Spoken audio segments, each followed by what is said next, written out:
গ্যাসের চুলায় কালি পড়ে কেন? তো দেখতে পাচ্ছেন আমার এই গ্যাসের চুলায় কি পরিমাণ কালি পড়েছে, একদম কালো হয়ে গেছে।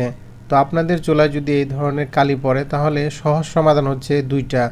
প্রথম কাজ হচ্ছে আপনাকে বার্নারটা ভালোভাবে পরিষ্কার করতে হবে। অনেক সময় দেখবেন বার্নারের ভেতরে ময়লা জমে, বার্নারের ভেতর বন্ধ হয়ে যায়, মানে বার্নার দিয়ে ঠিকমতো গ্যাস পাস হতে পারে না। এই কারণে কিন্তু গ্যাসের চুলায় কালি পড়তে পারে। আর বাতাসের যদি সরবরাহ লাইন যেটা আছে, অর্থাৎ অক্সিজেনের যে লাইন আছে, এই লাইন দিয়ে যদি ঠিকমতো অক্সিজেন পাস হতে না পারে, সেই কারণে কিন্তু আপনার গ্যাসের চুলাতে কালি পড়তে পারে। তো অ্যাডজাস্ট করার একটা ব্যাপার আছে, আপনার গ্যাস এবং যে অক্সিজেন এই দুইটা কিন্তু অ্যাডজাস্ট করে নিতে হয়। এরপরও গ্যাসের চুলায় যদি আপনার কালি পড়ে তাহলে বুঝতে হবে যে গ্যাসের চুলায় যে বার্নারটা আছে এর ভেতরে ময়লা জমেছে।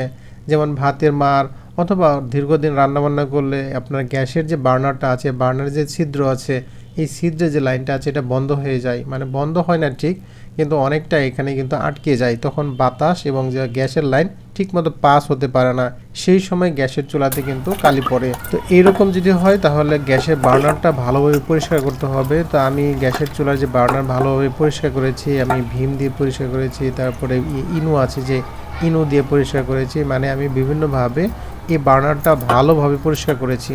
এরপরে যখন আমি চুলায় এটা লাগিয়েছি তারপরে দেখতে পাচ্ছেন তো এখন আগুনের যে শিখা আছে এটা কেমন নীল হয়ে আছে।